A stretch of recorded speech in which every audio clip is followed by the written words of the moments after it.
Sean Sewell here with the Engearment.com podcast. I have on the show for the third time now my friend Monkii Dan. Now, Monkii Dan is the co-founder of Monkii, Monkii. It is a really cool fitness company that make really cool fitness tools. And since the last episode, Monkii Dan sent over a nice big box of gear that I have not used up until last week. Really excited to talk about on the show last time, the Monkii 360 and all the accessories for that, as well as the IsoCore X. So again, I'll have a link to their website, monkii.co. Worth checking out for sure, especially right now at home, people exercising at home. And in the episode, this is so funny. Dan and I start riffing right away, and I forgot to push record on the video and audio. Fortunately, he automatically pushed record, so that is what we're working with. So Dan, thank you for that. Dan's got an awesome audio setup too. So he's a pleasure to listen to. He's a joy to talk with. He's a hoot to riff with. You're going to have a great time and learn a lot of fun stuff here. We talk about minimalistic training at home, egg timers, social media, teepees, wood burning stoves, Patagonia, ultralight gear, fitness, anywhere.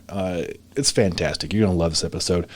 And of course, we're going to have another episode to catch up because after an hour and a half, I was like, I have to get back to some stuff and you had to get back to some stuff. So, yeah, it's a very fun episode.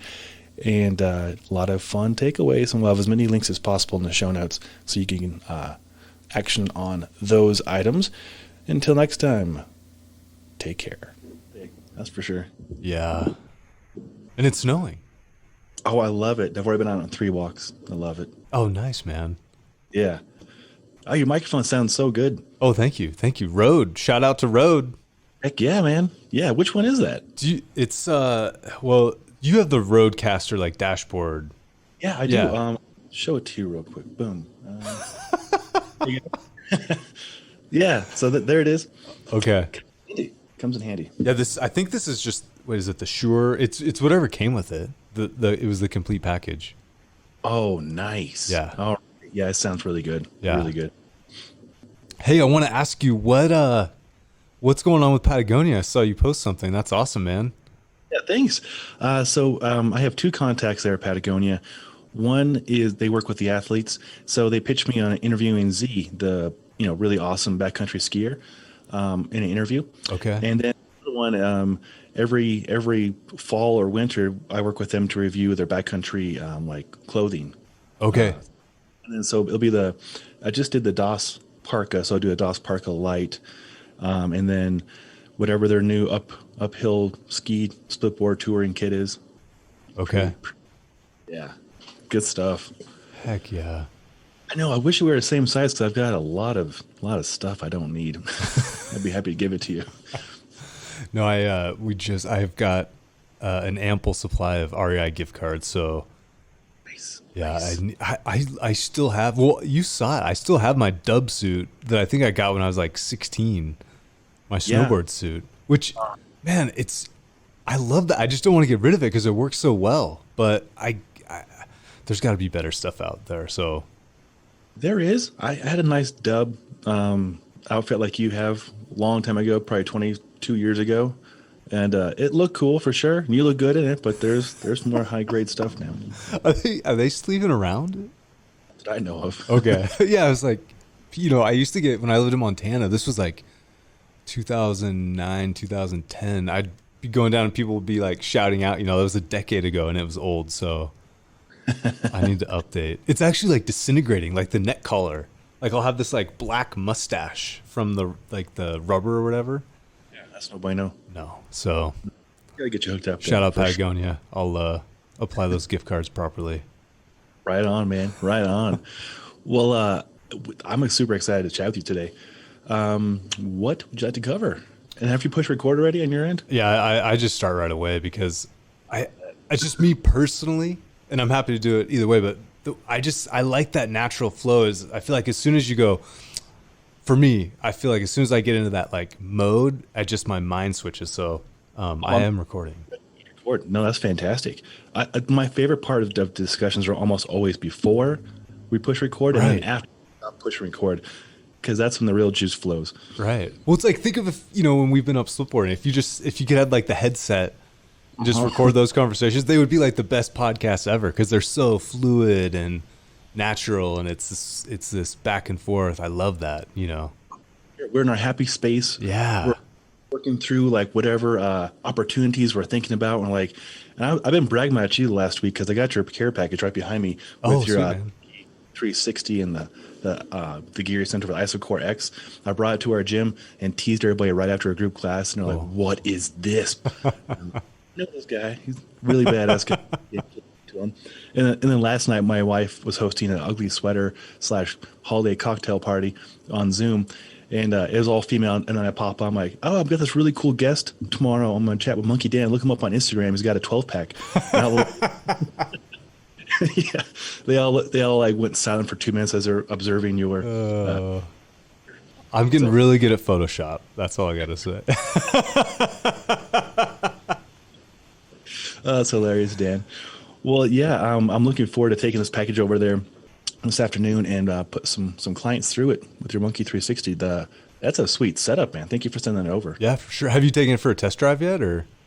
No, I've only unpacked it, like unboxed it. Okay. In front of the watched their like gut reaction. I want to see how they reacted. Cool. And so today will be my first go at it. Cool. Do you have a go-to exercise or 2 or 3 that you recommend to go with?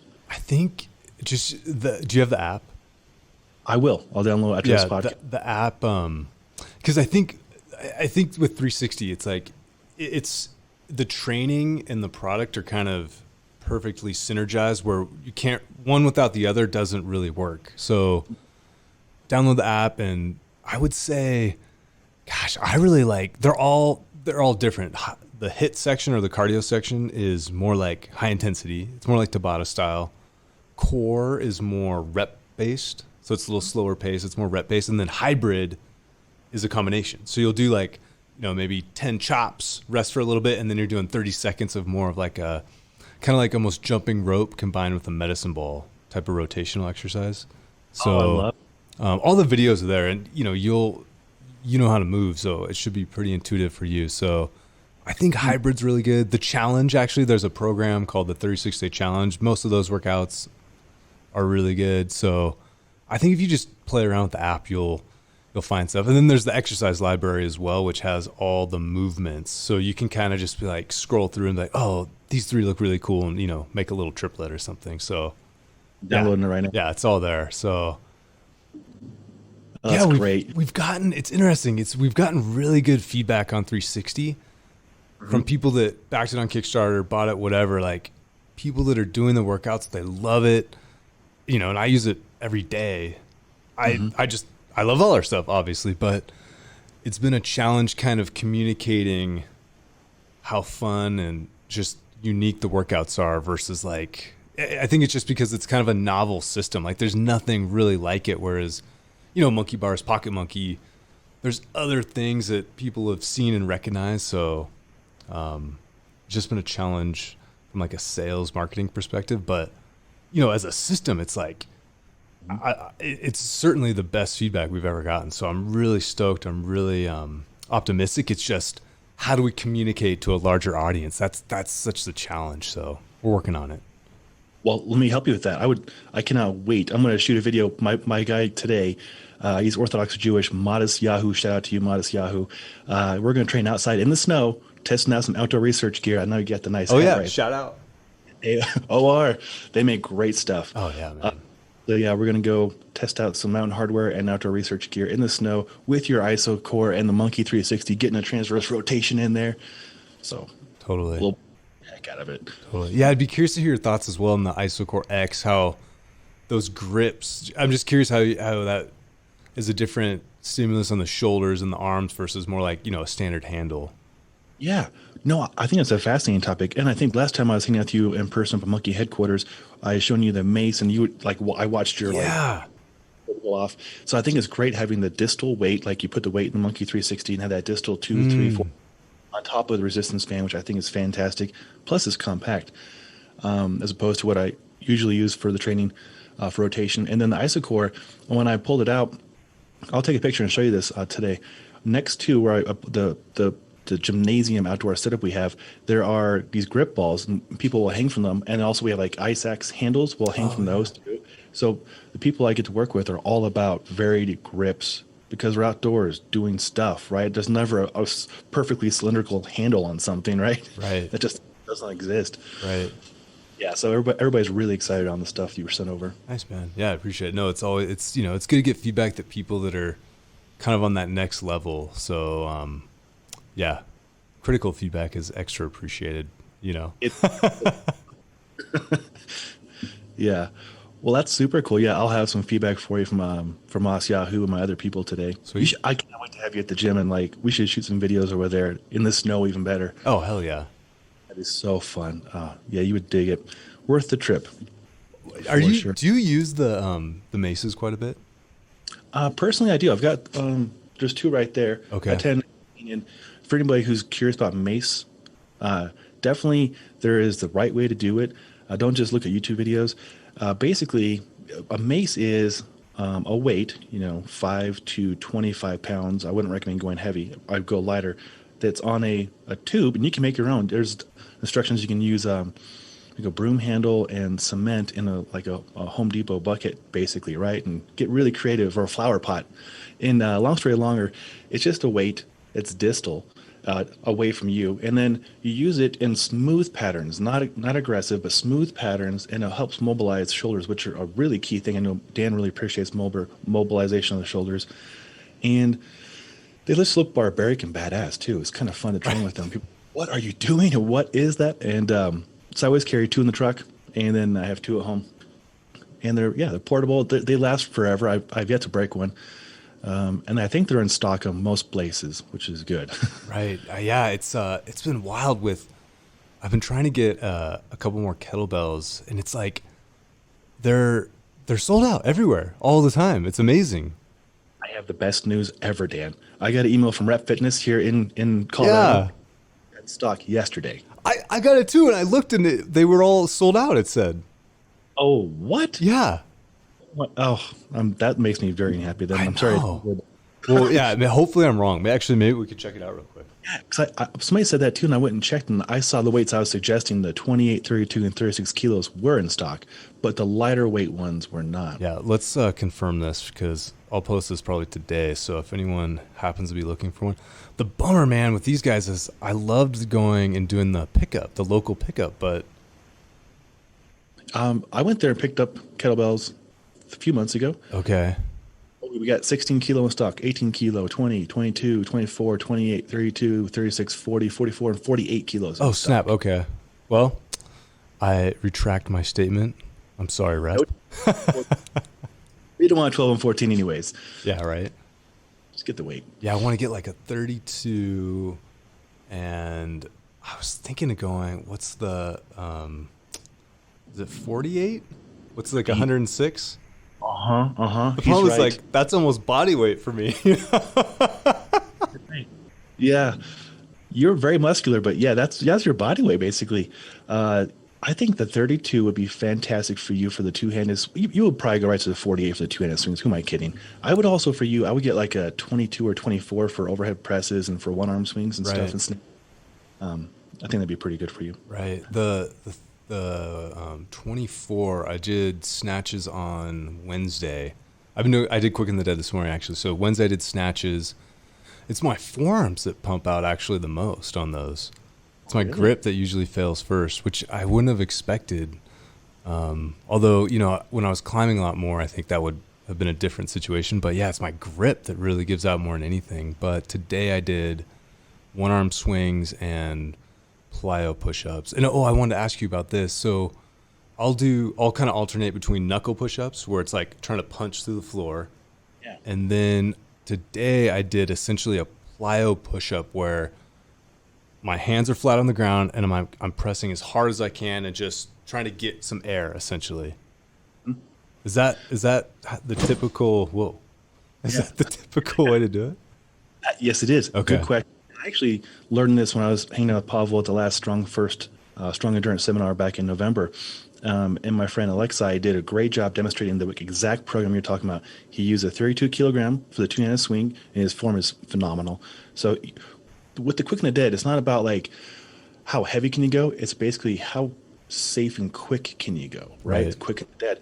So for him, I know he could probably do a 48 or whatever heavier kettlebell for 2 minutes swing, but he did 32 to do it explosively. And then on the push-ups, he actually started in the low position and then pressed. Right. And that's, again, it's counterintuitive to how a lot of people, probably myself included, learn things where you want to be slow on the eccentric. No, it's like skip the eccentric and just go bam, concentric. So yeah, you did it perfectly right. Nice. Yeah, I've been trying to do that first rep from the floor versus locked out, you know. Yeah, and I didn't know that, and I should have known that. But yeah, good question. Yeah, no, I'm really enjoying it, and I'll probably keep going till kind of just before Christmas, and then kind of move on. Maybe do some testing. I kind of want to see how it affects my deadlift. Oh, I'd love to find out. Yeah, Pavel talks about this quite a bit. The what the hell effect. Right. Yeah. Book. I was chatting with Derek last night, Derek Toshner, and like, I forget what it was. He had not done maybe pull-ups for X amount of months, and they went to go do them, and he set a PR. Right. So like the carryover is awesome. So I'd love to find out what you come away with this. Yeah, I have. I'm trying to think. I think I have maybe like 295. I'm limited in a sense because I only have so much to load on the bar at my house, but it'll be interesting to see how that feels. I haven't been, deadlifting heavy at all. I have been back squatting 2 or 3 times a week, but not super heavy. So yeah, it's interesting because it's like the more I talk to people, I had a really great podcast with a gentleman named Logan Schwartz on it was a week ago, actually, today. I actually first heard him on Brad's podcast, Primal Endurance, and then he was on Primal Blueprint as well. Oh, wow. But cool. He's one of those guys that, like, he's not actually on social media at all, but just when you hear him talk, you're like, how have I not heard of this guy before? So it's like every other word is a knowledge bomb. I was re-listening to our podcast today just to like kind of redigest everything, So, but what we talked about was kind of training sub-maximally. And I remember when I was doing a lot more Olympic lifting and training more for competitions, most of the percentages I was working in was like 60 to 70. So relatively light, but especially for Olympic lifting and kettlebells as well. I think what a lot of folks don't understand is you're actually producing more force with those lighter loads due to the velocity. Yeah, that's a great point. I hope your audience appreciates what you just said too. It's a unique concept. So it's not like lifting or grind, right? It's a ballistic, and in a ballistic, I don't want to misspeak, but there's like G's of force being initiated, right? Velocity, right? So all you smart people out there will make more sense too. Well, I think it's the acceleration versus like the maintain. That's where that spike comes from versus just like the maintaining. So yeah, it's just thinking about, and again, like I've referenced this a bunch of times, but listening to Pavel talk about kind of that Soviet training and how it's generally sub-maximal. That's where most of the volume is. I'm really starting to like, the more I learn, the more I'm starting to just question, my own preconceived biases and all these things. It's like I almost feel more confused now than ever, which is a good thing, I guess. So. Oh, Dan, I'm glad you admitted that. I'm so with you on that. The first time I attended the Strong Endurance, which is the basis for Quick and Dead, I was like, table what you know at the door, go in here fresh. And that night, I was spinning in circles on like everything I know is wrong. Oh my God. Not wrong, but like not as effective as it could have been. Sure. I think with your background and my background, it made me, and probably you as well, appreciate this even more. Like, whoa, we already were doing something very effective. Now we can do something even more efficient and safer and effective. Right. And it's and the real world carryover is so great too. And it's so fun. About a month ago when we hosted the Strong Endurance event, my colleagues who have a CrossFit background, we don't do CrossFit anymore for a lot of reasons, but CrossFit background, Olympic background, and they go in there and again, learning like stay out of the glycolytic zone and like spend more time in aerobic or anti-glycolytic. And like they went immediately Monday morning, their whole whiteboard was revamped of how they do their one-on-ones and their group training. And like, I think we touched on this last time, is like people at first are like, what do we do with this space, this blank space, this extra? You do a lot. You can have a little conversation. You can ask questions. You can go, do a lot. You can play the kid, whatever. Recovery and rest is crucial. Oh yeah. I my one little tactic I've been using is when I come home on Mondays, my wife teaches a yoga class, so I'll set a watch. It's like, it's 5-minute timer. I've got everything loaded out in the garage. I've got playing with the kids, so it's like active movement, fun recovery. Timer hits off, run out to the garage, 3 to 5 reps, takes 25, 30 seconds, back in, or I'll bring the older one with me. She works out while I work out as well. So it's Awesome. it's actually like, to me, this concept, I think it makes it easier to train throughout the day versus trying to get all your movement in like an hour. You know what I mean? I am with you on that. And I love that we talked about this a little bit. I'll talk about this more. I love like just going over there and grabbing, the bulldog or the beast and just knocking out a few and then come back over here and get back to work. Right. Yeah. The accumulation of effort as opposed to, and there's nothing wrong. Trust me. I put food on the table by training people in 45-minute to hour-long increments. A lot of people, that's how they think, and that's totally fine. So not dissing on that, but if you have the wherewithal or accessibility to do what Dan and I are doing, it's effective. Right. Well, I think, I guess to be clear, I also don't want to say that those aren't worthwhile doing, because they definitely are. But I think it's just the approach and philosophy between each. The difference I'd say is like, I know a lot of people, especially when I was coaching CrossFit, like they were just destroying themselves in these classes because they almost felt guilty for, sitting at their desk all day versus, trying to improve mobility, get strong. It was almost like punishment in a way, which I think there's actually quite a bit of that in fitness. Oh, I would agree. And Yeah. you're a professional fitness pro as well. And you've coached these classes and these people, and they come to us for this service and expect this. And I really hope people question their why of why they want it in the first place, if that's what they want. Right. And I think we touched on this last time. I think the Brett Jones quote, "One time fitness comes before health," is in the dictionary. Right. That's a good one. You should get Brett Jones on your show. You would love him.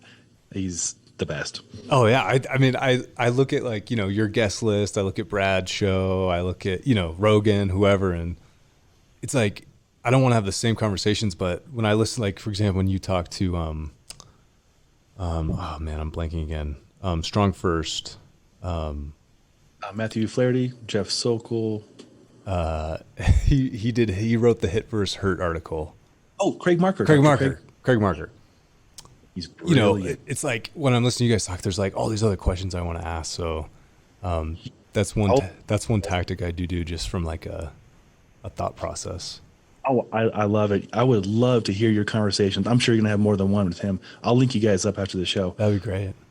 He is a lot of fun to talk with. And he can talk to you about the exposure therapy, sauna, infrared, breathing, telomeres, all the stuff that you probably were like, what the fuck? Telomeres? Look, we can lengthen those? Right. Yeah. The man for that. Right. Do you do any like cold exposure or sauna type stuff personally? I wish we had a sauna. That'd be so awesome. But my cold exposure is I go out like 4 or 5 in the morning and walk the dogs and spend time spend time with you in the snow. Right. Winter, try and camp. I was very fortunate up until this year, probably winter camping at least twice a week. Now it's maybe twice a month.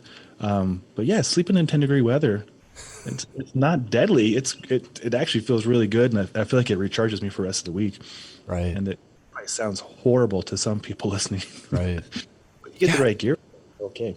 I've thought about that, like with the cold and heat and stuff. It's like I get like the ice. I don't think there's anything wrong with cold showers, ice baths. But when I was just thinking about it, like, gosh, like if I'm climbing Long's Peak in winter, like that's the same thing essentially. I'm wearing clothes because it's dangerous not to. But I think if you just spend a lot of time outside, like you just described, you're gonna get more or less the same effect. I would think so. If I had a way to measure it and quantify, I would. Maybe we could. For example, last Wednesday, I went out for my first splitboarding tour in 9 months. Dan, I can't believe it's been 9 months. I'm sure it's been longer for some other people, but that was a long time for me. I enjoyed it so much, and I didn't realize everybody's like, it's really cold. I'm like, what are you talking about? And look at the thermometer, it's 1 degree Fahrenheit. I was like, state of mind. Oh, yeah. Yeah, absolutely.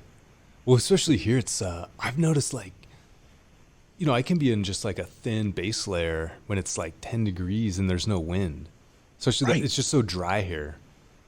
That is definitely an asset we have. Humidity is hard definitely to an asset. sticks to your bones, Oh but yeah. dry. If the sun's out, I don't think I think 40 feels like 70 when the sun's out. Right. Oh yeah, absolutely. Oh yeah. Yeah, we're lucky here, man. It's just it's so easy to get out all year.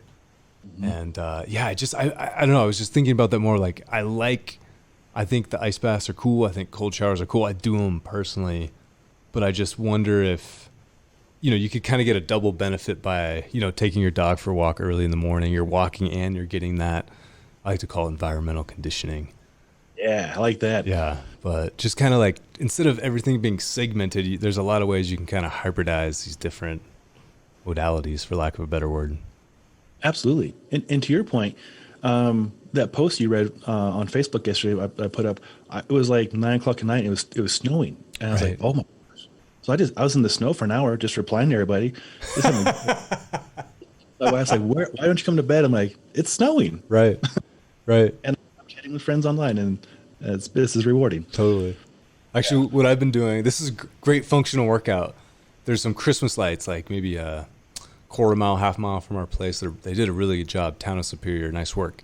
And I'll take my daughter, but I'll just wear shorts and a t-shirt, and she's all bundled up, but I'll carry her. So it's like, load carrying and then little cold, little walking. It's so awesome, man. Just like the more I think about it, and this is what Logan and I talked about a lot actually on this last Friday, but it's creating an environment and mindset where you're essentially just all day long aggregating all these little bouts of movement. And then, when you're training, you're doing more of a focused session with a particular goal, get stronger, get faster, maybe increase, your anaerobic capacity, whatever it is, they're focused. There's a why to it. And then beyond that, it's just how much can you move? That's really the answer, but it's also quite difficult. Easier said than done, right? Exactly. Like, and kind of the conclusion I'm starting to come to is it's really all about your environment. Like, looking at your background, it's like, well, you take 2 steps, you're swinging, you're doing whatever. Yeah. Brad Kearns pointed that out. I was like, and shout out to Brad. You did a great job with the interview with Brad. Thanks. What a fun guy too, huh? Yeah, man, shout out Brad. That macadamia nut butter. Have you tried that? I went through 2 jars in a week. Yeah, it's so good, man. Nice work, Brad. Super good. It's on his website, bradkearns.com. He mentioned he was trying to get on Amazon. There were some packaging issues, but it's so good. It's just so. And he's such a fun guy. His copywriting skills are amazing. Yeah. He's very intelligent, he's very energetic, and he's very engaging. But if you've been like looking at his labels, like you do a really good job with this, of like wordplay. Yeah. And it like because it comes in a glass container currently, and sometimes oil comes out of the glass container. That's just part of it. He's like, if it comes out, that's just extra bonus on the outside, like, Right. sell it, Yeah. Well, it was like reward winning formula. Yeah. There's just all these little funny things. Yeah, that very good wordplay. Yeah, he's really good at that. His blog, he doesn't promote that enough, in my opinion. Like, you kind of got to dig to find it on his page. There's really good stuff on there. There is. Yeah. It's kind of funny. I had heard him on the Strong First podcast. Craig Marker hosted that. And Okay. I was like, this guy, we need more of this guy, Yeah. Yeah. Oh, and speaking of the exposure we were talking about earlier, Craig does a great job of explaining, like, he's in Atlanta, so hot and humid, right? Okay. So ghetto sauna. Like, he'll close up the windows and not turn on the AC. He's like, free sauna. Nice. Driving. Totally. So. Oh, in his car? Yeah. Yeah, I was doing that actually in the summer. It's great. Why not? You're already in there. Might as well get some exposure therapy. Right. That's what, man. I really started to just hate driving for, like, especially like commuting. I'm fortunate I live like a mile from my little office here, so I can walk, ride my bike, no problem. Although I did actually drive today, full disclosure.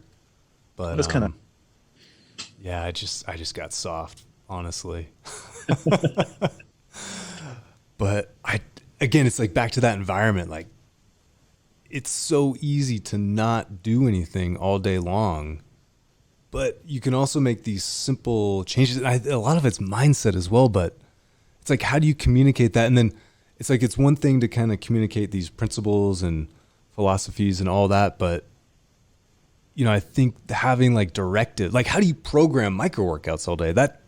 That's kind of hard in a way, you know. I've got my hourglasses back there, but Yeah, that was a great advice. And I like the analog too. No digital, no blue light going on. it's just a nice, like, you know, you're doing this so often. It's like something that's not a ding or a buzz it's something very refreshing about it. Oh yeah. And I think more people now than ever need a social media detox.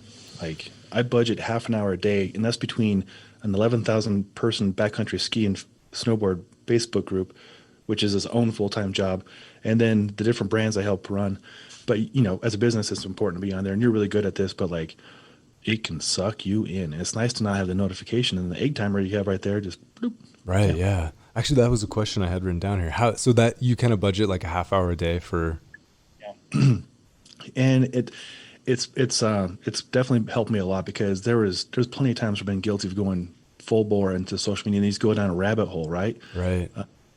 And I don't know that really does any benefit to a lot of people. Like going there with the mission, I'll have to reply to either questions I'm tagged in, or luckily there's 5 of us total to help admin that Colorado backcountry ski group. You get 11,000 people.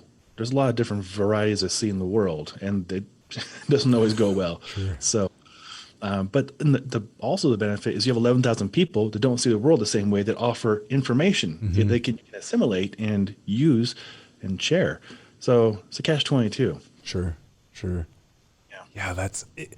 I do enjoy, because there's a lot of people. It's like, you know, I have these relationships. We've never met in person, never spoken, but it's like you're going back and forth and messing around. Like there is this fun and friendship side to it, which I really enjoy. But then when it comes to like, I don't know, there's something about it when you spend too much time. It makes me feel bad about myself, basically, you know. Yeah. That's mainly from scrolling through feeds. I think the interaction and kind of just, you know, Brad talks about this really well. He just kind of posts and ghosts, right? Yeah, and that's not selfish. That is smart. Well, I guess it's kind of taking care of yourself, right? Otherwise, when I go in there, I post and I try and check out either friends and family or reply to comments, right? And then, because otherwise it is a suck, right?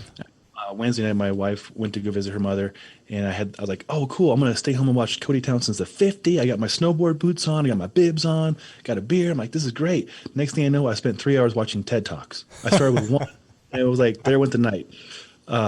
There's worse ways to spend time than watching TED Talks. But. Yeah, that's actually, you know, you could learn quite a bit, but. Oh, it was fascinating. So one of my friends, or a new friend through Facebook, like you mentioned, okay, backcountry snowboarding. So communicating back forth with him via email, in his signature, he had a TED Talk for his wife, is on forgiveness. And so I checked it out. I'm like, wow, that is really eye-opening. And then the next one was Dolph Lundgren, you know, Dolph from like Rocky IV, the big guy, right? Oh, okay. Yeah. Did you know he went to MIT? He's a chemical engineer. Really? Okay. But, you know, that didn't pay the bills, but acting did. Sure. So he talked about forgiveness. And next thing you know, it's, you know, watch like 20 of them. Right. But one thing I want to ask you about, you mentioned briefly, was you divide your day into these phases. It was like 4. What is that? Is that the same every day, or does it kind of vary, or what do those look like usually? Thanks for asking. That's a great question. It has changed during COVID a lot, because my closed, or the first 2 were closed. So it used to be 4:30, and then I would start training from 5:30 to 8 or 9, and then I would go to the mountains almost directly from the gym. Either grab the dogs or not grab the dogs, go test gear for like Patagonia, out to research, North Face, come back, train, and then in the afternoon, evening, write. So yeah, basically a 4-part day. Now I've found myself in a unique situation for the first time in like 15 years, where I don't have to be somewhere at 5 a.m. So I'm like, wow. Okay. Now I'm taking a lot of courses. Flexible Steel has courses, TRX, YouTube, like learning SEO for YouTube, creating animated logos and stuff. Right. So it's my time now to invest in myself Cool. in learning new trades. Cool. Yeah, I keep noticing your effects. They're getting better. Thank you. It's fun. Most of it's plug and play, and like if it looks all right, then I'll put it up. But yeah, that was a fun webinar. Again, if my wife leaves, I'm like, I'm gonna do something really nerdy. She'll go visit her family. I'm like, I'm gonna go, take a webinar from the UK on how to make animated logos, because why not? Sure. Right, and I don't do much else.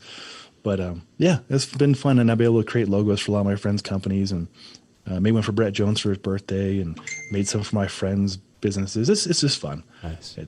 Yeah. So are you still getting up in the mountains every day then? Not as much. No, I've been trying to budget my time. I used to get up 2 or 3 days a week. Okay. Like year round. Now it's probably 1, maybe 2 days a week. Okay. One right now. Also, prior to this fall, we had these horrible forest fires we talked about earlier. So you and I would probably go, we're off limits. And the air quality was horrible, right? Right. So it was, couldn't go up there to go camp or go hike. And if you did, air quality is triple digits. It's nasty. So not as much as previous years. And then now, up until today, because it is snowing, we really have had a lackluster snow season, like really subpar. So I'm not looking to hit any land sharks and go flying, So, but good news from our friend Joel over at Open Snow. We have, I believe, 4 storms on the way. 1 right now. Okay. Yeah, we'll be getting up there more, and I'd love to link up with you up there. Okay, nice. Yeah, I need to. My plan was actually to just totally get a whole new setup, but I need to look at like what's actually most conducive to the style I do and all that. So that's something we could talk about probably. Oh, let's talk about it. Yeah. Last time I saw you, you had a K2 panoramic, or was it an Ultra Tree? It was a panoramic. Yeah, I had that board before. It's a good board. And it comes with those Pomoka skins that are pre-cut. It's really easy to use. I wish there's more setups like that currently available to get people into split boarding. The package was nice. To me, it was heavy, and it was kind of like a Cadillac versus a sports car. Mm-hmm. You know what I mean? Like, it was great on open terrain where you could take big, slow turns, but like tighter technical stuff, it took work, Have you ever ridden a rocker board? Oh, yeah. Yeah. So rocker boards, they initiate turns way easier, right? Oh, yeah. They're just right around the tree, but they tour like crap, some people will say. I say it's more technique based. Okay. But it's always a give and take. My favorite shape, and plug out to Never Summer, because I love working with them, and they're just down the street from us. They're on Colorado, and they're handmade, 3-year warranty. And I've been able to help like add some notes to 2 split boards in the last 2 seasons. And they have a mixture of rocker and camber. Your foot is basically flat, so you make the most amount of contact and get better, I don't want to say traction, but traction underfoot up the mountain. Sure. Never Summer Ripsaw Rocker Profile, I think is a good one, or the Fusion. Yeah, those are fantastic. And I can set you up with either a demo or a discount with those guys. Cool. I think I rode one of their powder boards. It was not a split board. This was we did a cat day a couple years ago up at Ski Cooper, which was rad. Highly recommend. It was so much fun. Bluebird Day, just no wind, beautiful snow. It was awesome. But I rode that thing. It was a Never Summer board, and like coming out of the turns, I'd almost like jump. Like I'd get air. It was like, it felt like surfing. Yeah. I mean, it was the most fun ride I've ever had. Was it pointy with like a fish? It was a fishtail, yeah. That was the Swift. Yeah, it was. Oh man, my favorite board by them. I literally have like 2 or 3 of those Swifts. It's so good. In my wife's board, she had a board from like high school, and I'm like, listen, like I upgraded mine a decade ago, and it was a huge difference. I can't even imagine what it's like now. So much better. And the connection's better. Yeah. Eric Warren and Spark do a great job. Phantom is a local company. Okay. Aeronautical engineer, rocket scientist, and they do a great job. And they make hard boot setups. That category. I know you have soft boots. I have soft boots. I have really stiff. Actually, right there, I have the new version of the Jeremy Jones MTBs just out of frame. Oh, nice. Okay. And they're like the stiffest soft boot and crampon compatible or something auto crampon compatible. Okay. I don't use crampons. I'm not that guy. Sure, I'm sure. like, my style. I'm like mild salsa, just goes with everything. Right. But those are fun. Like, that when it gets too steep and technical, it's not that I don't enjoy that, but it's a different type of fun. It feels good once you're, looking back at it. Right. Yeah. Some people call what type 2 fun or Right. whatever. Exactly. Type 2 fun. Type 2 fun. I have enough types 2 stuff in my life. I like the type 1 fun. Yeah, absolutely, man. So binding wise, what do you have? Spark burner bindings, I believe. I had a pair of Missions, they're Burton's, but again, my stuff's so old and I'd never invested in a really nice setup. So, it's not something I've really educated myself on. So I just don't know specifically on the split scene, like what's the most high end. And I noticed like what I had, it was the connection was loose. Like everything felt like a turn felt delayed, That can be really dangerous. Right behind me is a Spark R&D. This is their Pro Surge, and they're really simple. They're carbon graphite high backs. They're made in Montana. Oh, nice. Okay. Wind powered, I think this year, wind power facility. And I work with them for the last 4 or 5 years, do reviews for them. This year, they asked me to do a fitness video. So I got to do a fitness video at Jones Pass. Oh, cool. And then they integrated with their two of their sponsored snowboard or splitboard athletes. I think one won an Olympic gold to female. Oh, wow. And there's like, what am I doing in this? I don't belong here. But I'm a big fan of them. And then Kara Corm is the other big player. They're up in Washington State, and they're handmade. And a fun episode, I had Russell Cunningham on back in March, and he's a fun guy to talk with, especially about health of all things. Of course, splitboarding, Sure. become the director or the Sultan of Stoke. But we talk about ghrelin and leptin and epidemiology and like hormones. He's a fun guy. Oh, you would absolutely. like real cool. And again, they make really good bindings. And I actually use those probably more often just because it's a kind of pain in the butt to take off a complete binding system. Spark is one way, and then Karakorum is another way, and then Phantom is another way. Sure. So that's like universal. Sure. But yeah, gosh, I wonder if they're even in stock. This year has been the most sales for like backcountry gear. Crazy. Everybody wants to get out there. Right. Yeah. That is one thing I was actually just thinking about that yesterday. I wonder how that's going to be with like avalanche and just, it's kind of an unknown entity having just this exponential growth in the backcountry. Absolutely. Not that there's not enough room, but it's just there's so many variables, There is. And, with resorts having limited capacity, a lot more people are really curious. Like, oh, I watched a Travis Rice movie. How hard could it be? Or I watched a Jeremy Jones. I can just walk up the mountain and do a backflip off a cliff. Right. That'll work out great for everybody. No, it does not work that way. So I'll do a plug here real quick for the Backcountry Beacon Bash. My friends Will Coleman and Wade Lancaster and myself, this is our third year doing it. And literally over at a frame, I have boxes of gear people can win. Beacon Shovel Pro from Black Diamond, the most current one. Snowboard from Weston. The most important thing, I think, 2 Airy companion rescue classes from Justin Ibarra. So that's like the basic education you need how to use a beacon. How do you find that person? How do you dig? And then how people can win this gear for free. We're not asking for donations. The last 2 years we raised a few $1,000s each year for CAIC, which is Colorado Avalanche Information Center. This year we're not asking for any money. We just want people to practice. So if they submit a video of them practicing using a beacon or showing us what's in their backpack. We went to Bentgate and hang out with the manager, like, what's in your backpack for backcountry skiing? And he shows what's in his kit. I show what's in my kit. And then if you make a video of you doing that, you have a chance to win this gear. And our goal is, 1, we want to get people practicing and getting curious about education. And then 3, we want to incentivize them by giving them some really, really cool gear. Nice. Yeah. Well, So you can enter that and you can win right. Yeah. Okay. Heard. or whatever you want. I remember doing the avalanche course. I did up in Montana, so it's a very different snowpack, but You're continental, right? What's that? Continental snowpack? So I was up in Whitefish, so it's more of a maritime. So it was a more moist snowpack up there. It's a little lower altitude too. I think the top of the mountain was maybe 7,000-ish feet. Wow. Nice. Yeah. Yeah. So I think Bozeman gets more of a continental, but, yeah, I remember it was always moderate, kind of no matter what, even when it was good, it was moderate. Uh-huh.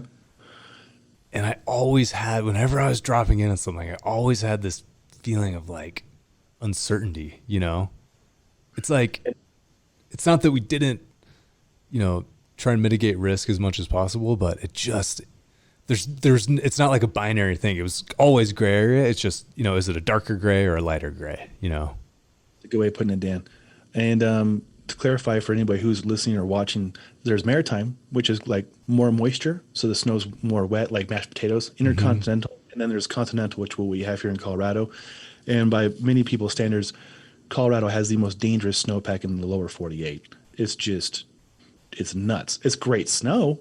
When it's great. It's puffy, dry powder, right? Right.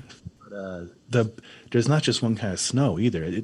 It has to work together in a really, I don't say a perfect storm, but in a very cohesive way before you can safely enjoy it. Right. Otherwise, just a lot of mitigating, a lot of risk. Right.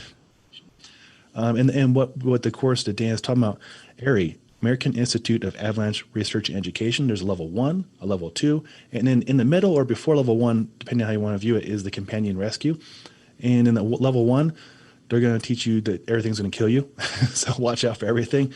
And level 2, you're going to learn like meteorology and a much more nerdy, detailed, and more time-consuming class. With the companion rescue, I'm not too sure if you've taken that one, but basically, in level 1 where they have the rescue scenarios, it's basically the full time you're just doing that. And a good instructor will put you through pretty much hell. Like we did it on Hoosier Pass, and it was the sun's going down, and they're like, we got a 3-person burial, only 2 have beacons, and they did not break character for anything. We had to make a litter or a kit to carry them out on. Right. We're all like numb and demoralized, and they weren't breaking character for anything. Like you had to extricate them back to the vehicles, and yeah. Oh, wow. They made us dig into snow plow area where they push the snow, because that's a really good takeaway. You guys can do this at home with your shovel, is dig in that horrible, hard, crunchy, icy snow, because hopefully never had to encounter this, but if a person is buried or what have you, that snow is not going to be nice and fluffy. It's going to be a mess. There's this scene from, I think it's Maru, where Jimmy Chin got slid on. Yeah. And just seeing that debris field's like, man. Oh, surreal. Yeah. Mm-hmm. Yeah, I haven't been in the backcountry for, I think it's been 2 years now. I think I might have told you this, but last year I was in Big Sky and it snowed 13 inches overnight. And we got fresh tracks up on Lone Peak, and that was like, oh man, that felt good. That's where it's at. Yeah, it's like that one day like that one run, just it makes it like a whole season or 3 seasons worth it, Yeah, it's true. I'm glad you appreciate that. I know a lot of people are like looking for vert and how many runs did he get in. Not in my world, man. Not in your world. It's like the quality. Right. The experience. Right. I used to do a tour out of just south of Rocky Mountain National Park. I really liked. It was like 4,000 or 5,000 feet. You summited a peak. You drop like maybe 1,000, 1,500 feet, and then I'd have to traverse, and then it was kind of a gully, consistently narrowing gully out. But that was just and you could do it before lunch almost. It was maybe a 4 to 6 hour round trip, depending on how fast you wanted to go. Good day. I like that kind of day. Oh yeah, it was awesome. The top 1,000 feet. It was a kind of like an slightly southeast facing slope, but this ridge was just wind scoured. And if you kind of stayed right next to that ridge, it was like that packed styrofoam snow. What's that called again? Strategy, something. Where's that word? There's a name for it. It's like packed foam. Yeah. Super fast, but you can still dig into it. So I just kind of hug that and then traverse out, and then the rest of the way was pretty anchored and pretty safe. But that it was like the farther left you went on that initial 1,000 feet, it was just darker, steeper, slidier. Just felt Yeah. evil. Felt evil. It wasn't the dragon tail cooler, was there? It wasn't. I've never done that. I've been up in that area climbing, but I haven't. I'm trying to think. In Rocky, I've done longs in winter, but I haven't done any backcountry out there. Like, I'd love to get out to Hidden Valley or. Oh, Hidden Valley is a great gym. Yeah, I did my level, and that was a lot of fun. Yeah. Yeah, a lot of operations here in Colorado will do their area classes out of Rocky Mountain National Park, and that's usually the Hidden Valley. And then level 2, we went over to the Dream Lake, Emerald Lake area, and yeah, that was fun. Okay. Man, the people in level 2 classes, I won one. I won it through friends of CAIC, and again, it's one of those times where I'm like, what am I doing with these people? These are all professional guides from Alaska and Japan, and then there's this, me eating like smoked salmon and like losing my mind, like what is going on around here? And one of the guys trapped bears for a living up in like the Yukon. Oh, I'm like, wild. people. Yeah. So hard. Oh, yeah. My partner was a Navy SEAL. Oh, ship. cool. Okay. It was a great time. Yeah.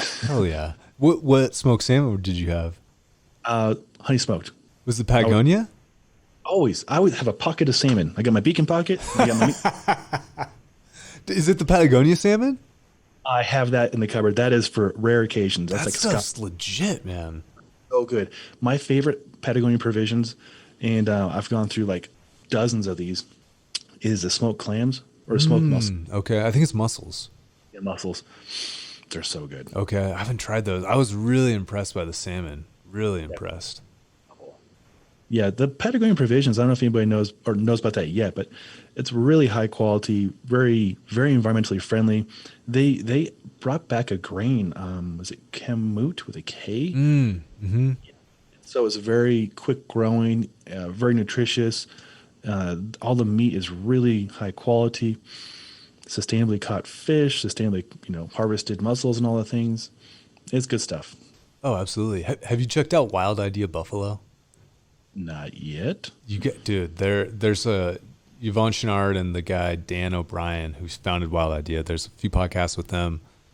Wild Idea provides, I don't know if it's all, but they definitely provide the jerky for their buffalo jerky, or at least did at one point. But they're out in South Dakota, and they're essentially wild buffalo. They have a huge, it's tens of thousands of acres, so they're not totally rewilded in the sense, they can't just roam the Great Plains at will, but it's a really big area, and they do field harvesting. So they never take them to a slaughterhouse. So essentially they drive out with a sharpshooter, one well-placed shot. Animal doesn't even know what happened, and they process everything out in the field. They have essentially like a semi-truck that's cooled and refrigerated, so they'll do all the processing out in the field. And they ship. I order stuff from them all the time. It's great.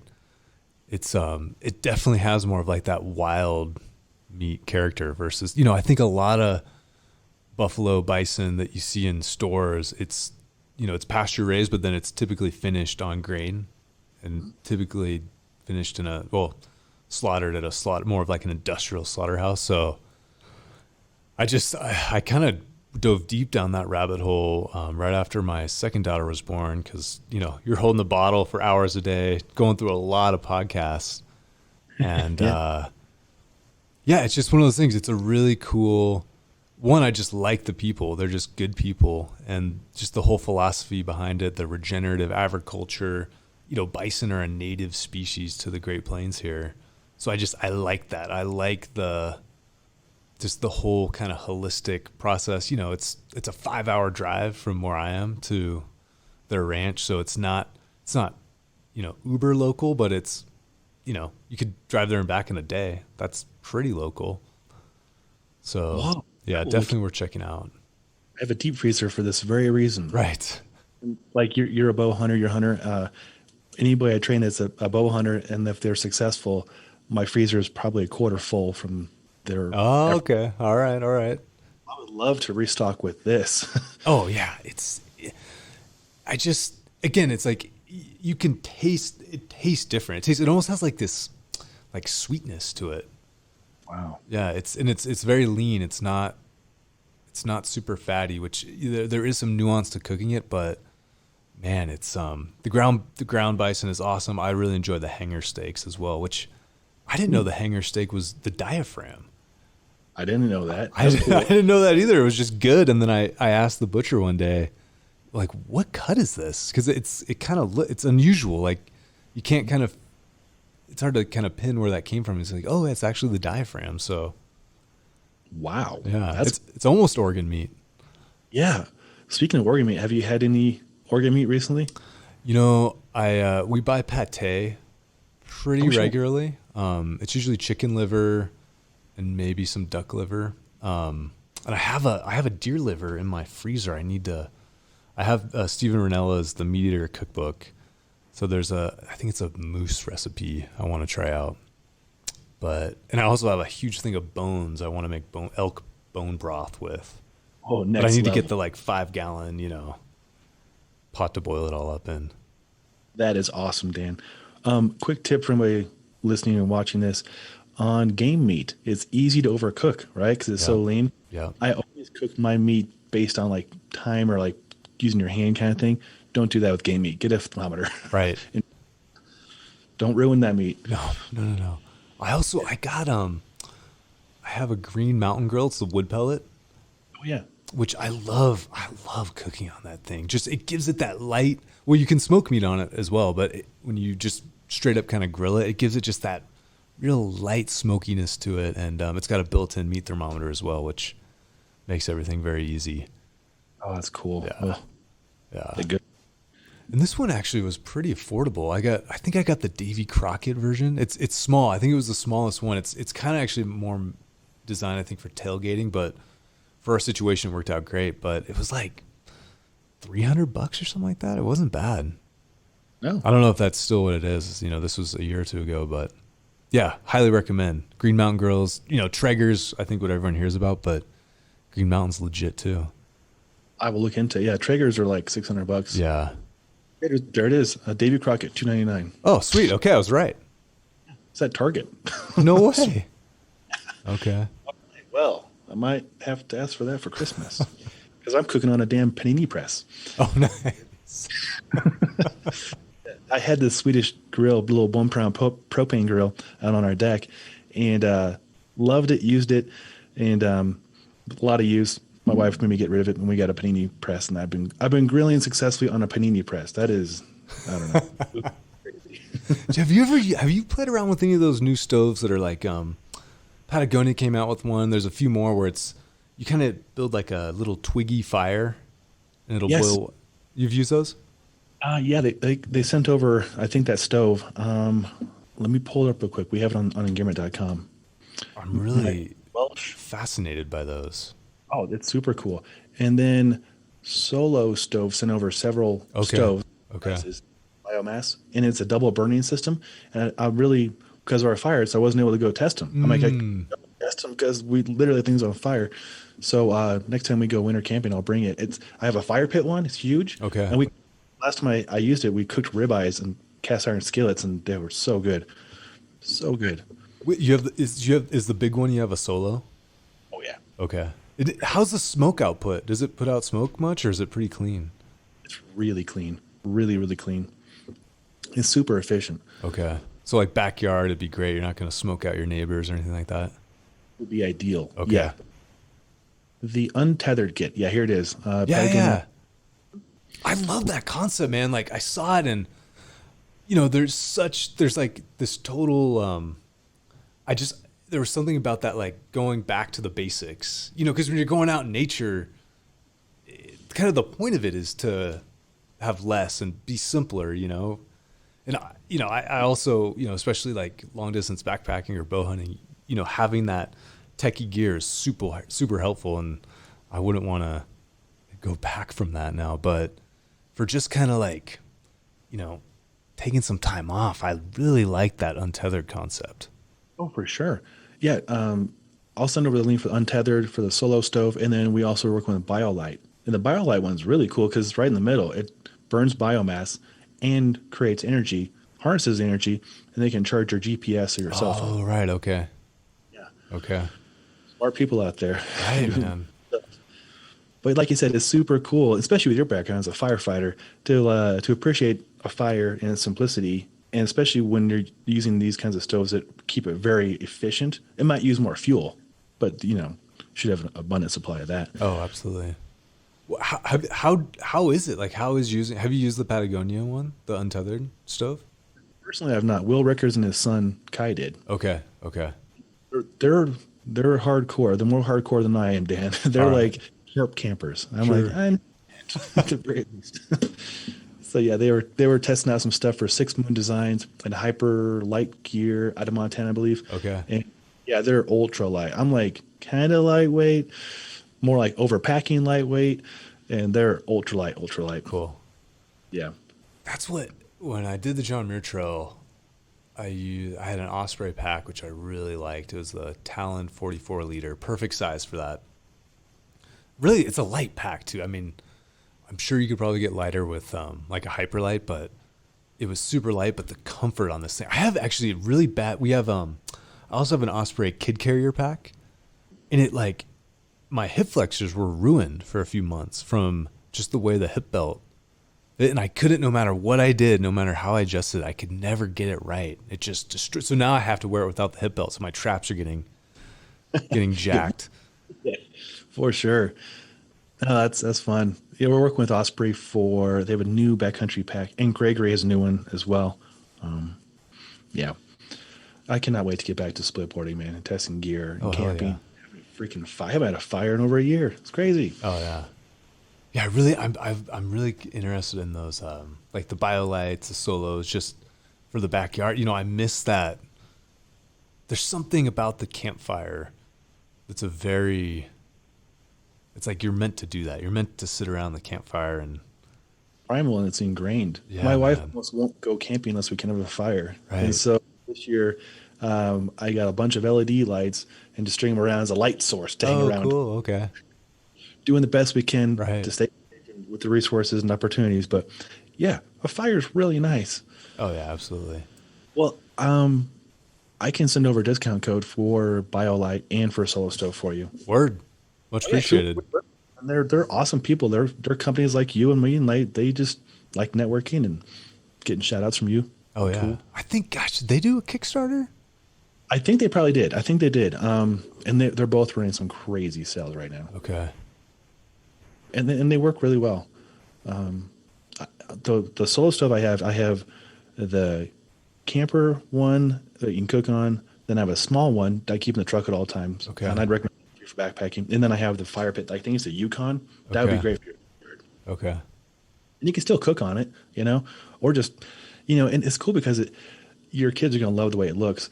It burns, but then it creates like this weird jet force, and it like flames go inwards. Yeah. It's cool. Okay. Yeah, it's like double burns, so it's really clean. It's like hardly anything to clean up afterwards. Right. That's good. Our neighborhood, the homes are pretty close to each other, and so I think if you were really putting out a lot of smoke, you might, People. Yeah. But when I was firefighting, we had these. I think they were from Vietnam, or they were definitely military surplus. But my boss walks in, hey, this is a spooge cup, and it was like we all looked at each other. What the hell did you just say? But that's what he called it. But it was like a stainless steel mug, essentially, that you would just set in the fire. Oh, okay. And it wasn't super efficient. It was actually kind of heavy as well because it was steel, I'm pretty sure. But there was something about it that it was just really fun to camp that way and backpack that way, or be out on a fire, and especially as things calm down, you're standing, you can set it in the black or whatever. So That's super cool. Yeah. I actually this weekend I'm going through the truck and going to turn it from summer camping gear to winter camping splitboarding gear. Okay. And yeah, I'm definitely going to put the Solo big one in there, and then inside, because it's so big, you can put stuff in there. So I'm going to put like wood in there. And nice. Okay. And Yeti, we're working with Yeti this week. Well, okay. Actually, last week. So I was watching Cody Townsend's The 50, and there's a really cool episode in there where it's like, what is in his truck? He lives out of his truck, and so does the camera crew. They live out of their vehicles. And it had this super overkill Yeti water cooler. It's like $300 or $400. So I sent him a message, hey, I'd love to check this out, and so I sent it over. So I'm testing right now to see if it will if it'll keep water from freezing. Because that's what happens oftentimes when we're camping below freezing is like, you go get your water and it's just a chunk of ice. Totally. Yeah. So we'll see. Okay. It's been a week. It finally is below freezing now. I don't know what it is for you, but it's in the 20s for us right now. Oh, man. I was getting tan this week. I was walking every day shirtless. Yeah. Flip-flop weather until today. Yeah, it was awesome. And, that changed quickly. But Colorado, man, gotta love it. Gotta love it. Adapt to it. It's fun stuff. So will you head up to Jones mainly then, you think, this winter? Okay. Yeah, for sure. And I used to go to Jones because, one, I love it, and two, there's no cell phone service. So I'd bring my InReach or whatever I had for satellite communications just for backup. But I went up there about a month ago, and Dan, I had full-on LTE service. So I just tethered my computer to the phone, and I just worked until I fell asleep. At Jones?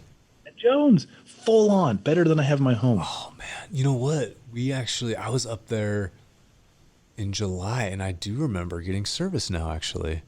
Mm-hmm.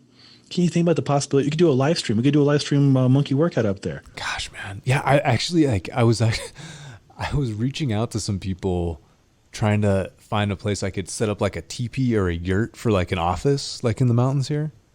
Yeah. But this sounds way better. It's Jones Pass. Right. When I was looking to go there, but there's enough room for everybody. Just go a couple feet away from us.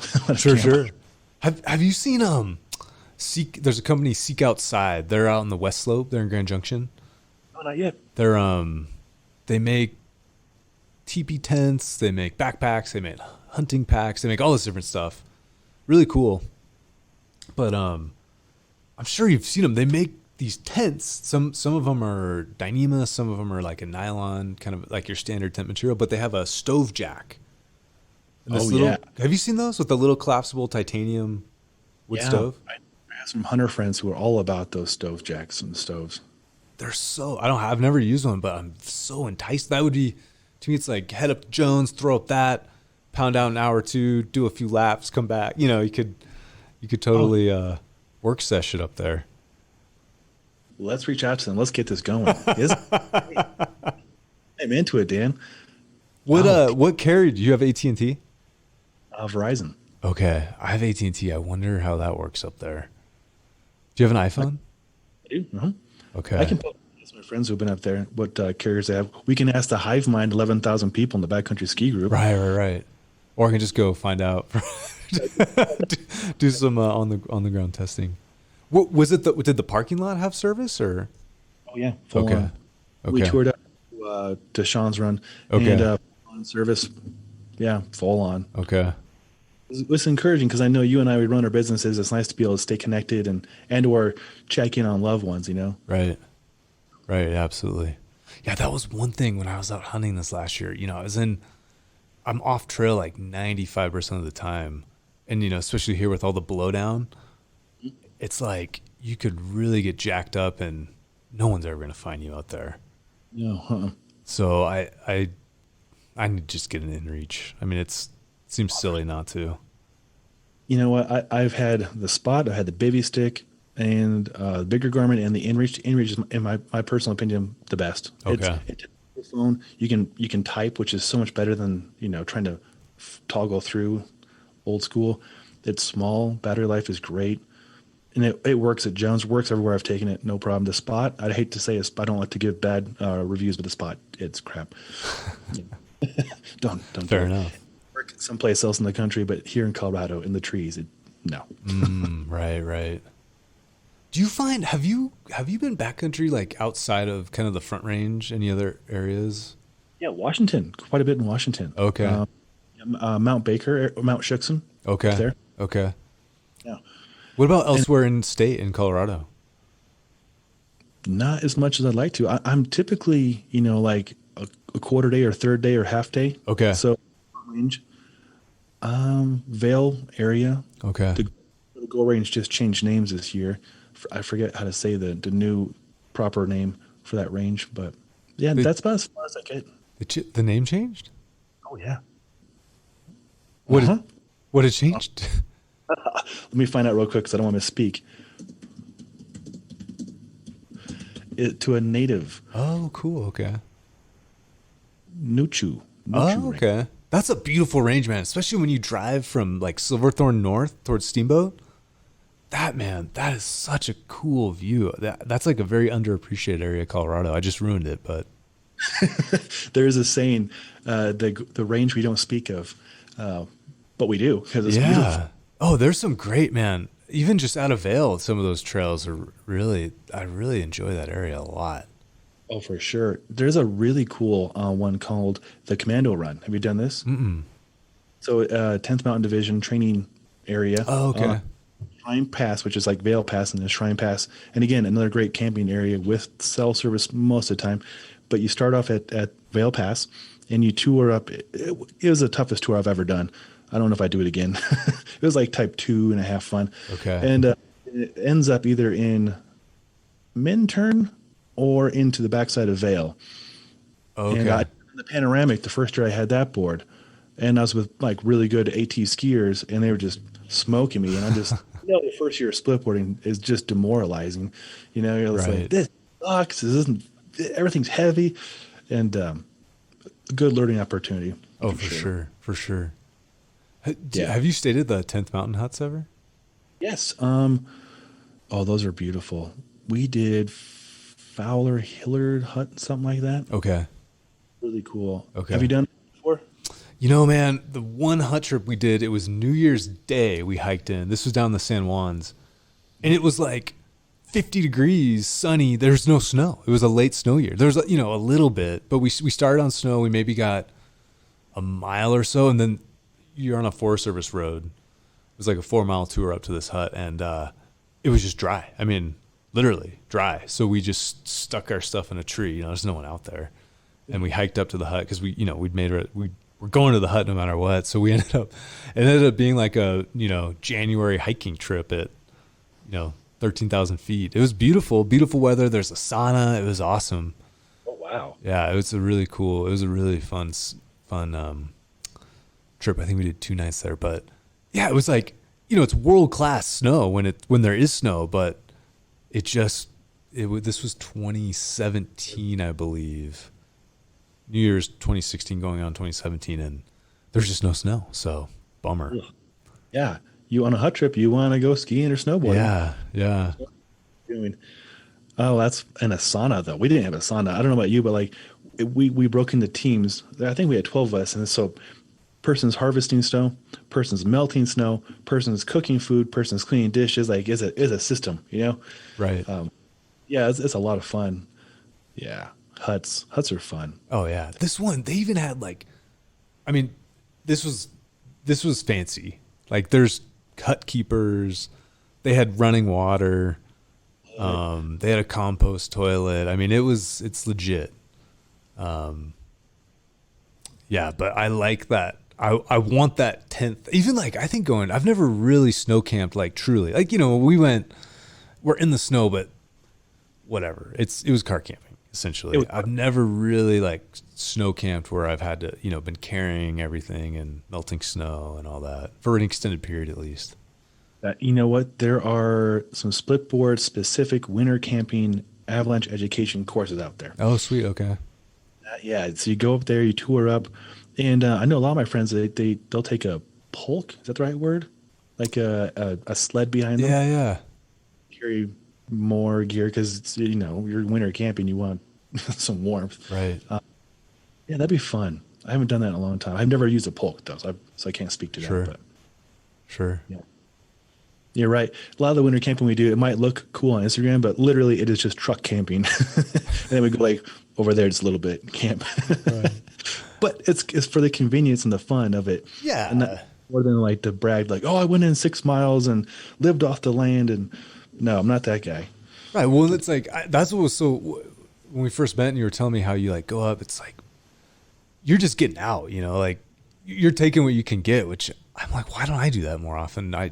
There's times where I'm just standing here in the office. Like you talked about how you had your day in phases. There'll be times where I just hit this wall and I'm just, my productivity totally shuts down. I'm just end up feeling bad about myself. And, it's like, why don't I just go, even just to the Boulder open space here, it's 15 minutes away and it's such a refreshing time and just getting off the screen and all that. It's funny. My dad actually called me out on this recently. My whole life growing up, I said I didn't want to work in an office. And I didn't. I was a wildland firefighter, wilderness ranger, was a strength coach, never worked in an office. Started my own company. Now I work in an office. It's like, what the hell? What? Yeah. Got to get that teepee tent office. Yeah, your office is still a gym, and it's a photo shoot area, and it's really cool office. At least you're not like in a corporate like nasty. I did that like you. Well, I moved, man. That's kind of what I'm at now. Where are you? Well, yeah, I'm in this little like, it's a box. I mean, it's like a, I don't know, 10 by 10 box. It's just a shared space. Sure. I just couldn't afford that warehouse anymore. But yeah, it's like, it's fine to like, if you need to pound keys for an hour or two and just focus, but to spend extended periods of time, it's I feel you, man. I served my time in the corporate world. I don't know if I told you this, but I worked in a law firm. Right.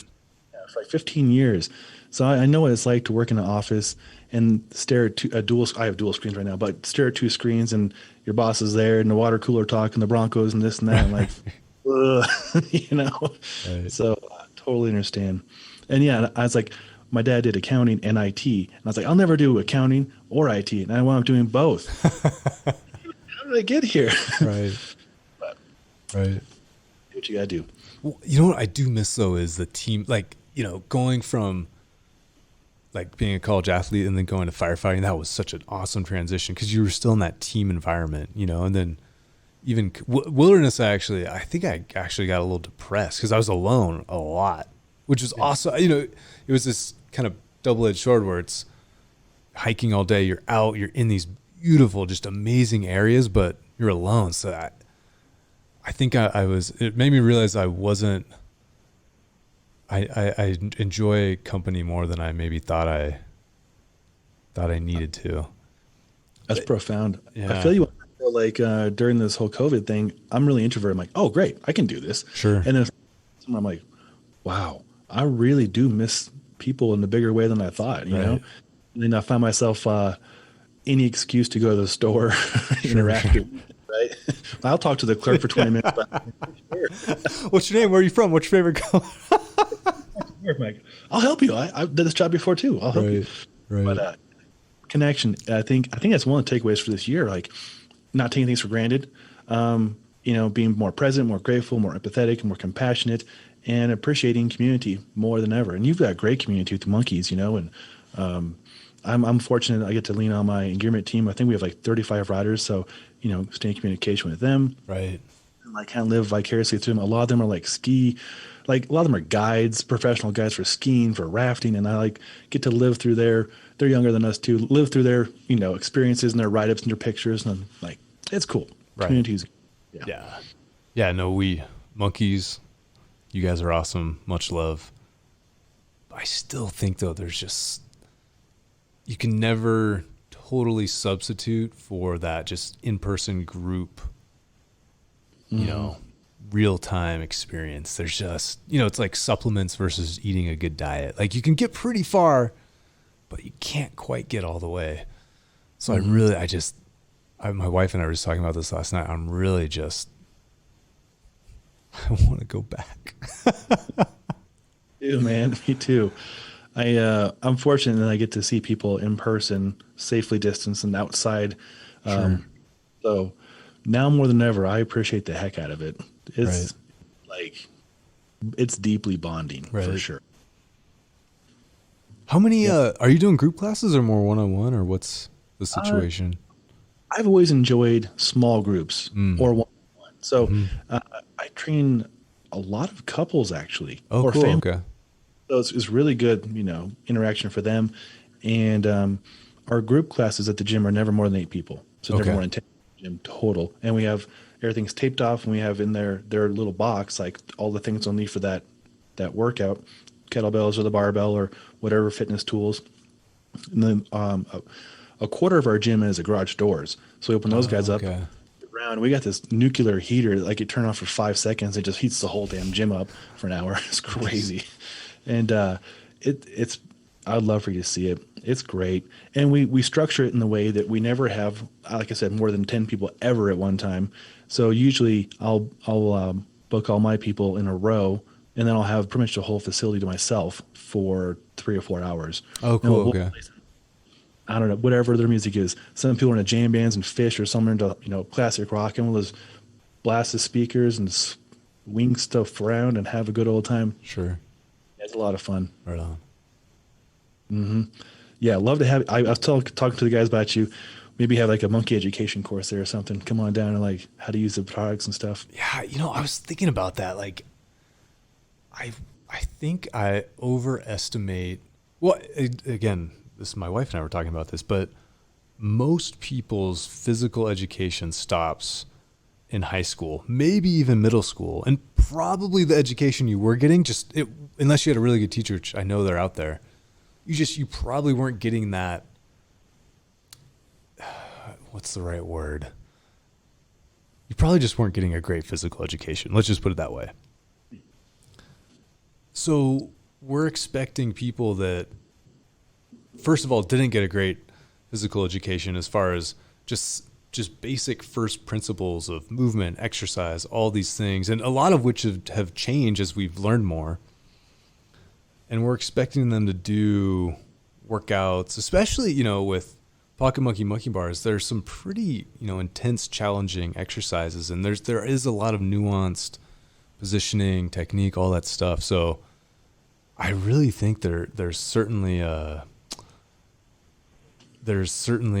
need to fill with just teaching people just general basic physical education and how to apply that to the products we happen to make. So something I've thought about more on a higher level, but I've never. We actually did do one course out in California, which it was all right, but I think we could really kind of be a lot more scientific about it and really create something that's useful and kind of, it's like, instead of giving someone a fish, teach them how to fish type of thing. So love that one. Yeah.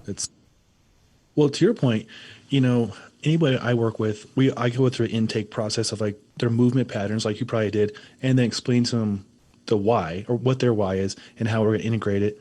And then for our coaches, we do a coaching course, like how to apply the teaching principles. So everybody's relatively consistent on the messaging and application. And then you would love this. Anybody who does attend a group class goes through what's called a pipeline. It's either 4, 8, or 12 sessions of like, this is the barbell. This is how we use it. Oh, cool. So that's when they approach the barbell, like, oh, we already have the hinge, the squat, the press, the pull. We don't have to worry about nitpicky details for this person because we trust their patterns. And so we get to engage in more meaningful conversations like, what's your bucket list or whatever between workout sessions. Right. Totally. Yeah.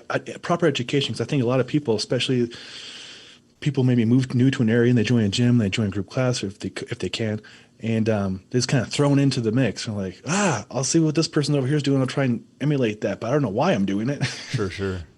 Yeah, I think proper education, like you said, don't just give them the fish or the grass-fed bison. Teach them to hunt that bison and teach them to eat that fish. Yeah, absolutely, man. Absolutely.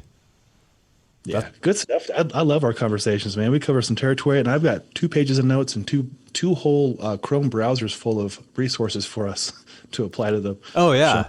Yeah. I know. I didn't get. Man, I came really prepared, and the journey went where it did. But yeah, there's room. There's just more for next time. Heck yeah. Round 3 for sure. Let's do it up again. That's so good. What are you doing for the holidays? We're around, man. Just trying to stay as wild as possible. Yeah, we'll be around. I think we're going with like a prime rib for New Year's Eve. Heck yeah, traditional good prime rib. Yeah. Good for you. Yeah. What about you guys? We got in-laws over in Lakewood and up in Brighton, so I'm sure we'll see them.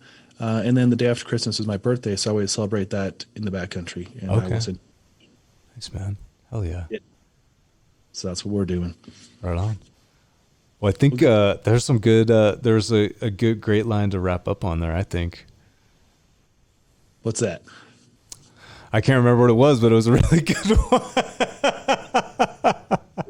Prime rib for New Year's. Get outside, backcountry for your birthday. That's where it's at. Absolutely. Yeah. Well, thanks for having me, Dan, and thanks for being on my show. I know this is like Inception. It's a podcast within a podcast. Right. Exactly. Yeah. All right. Well, monkey on, everyone. Great chatting, Sean. My pleasure, Dan. Good stuff. Good stuff.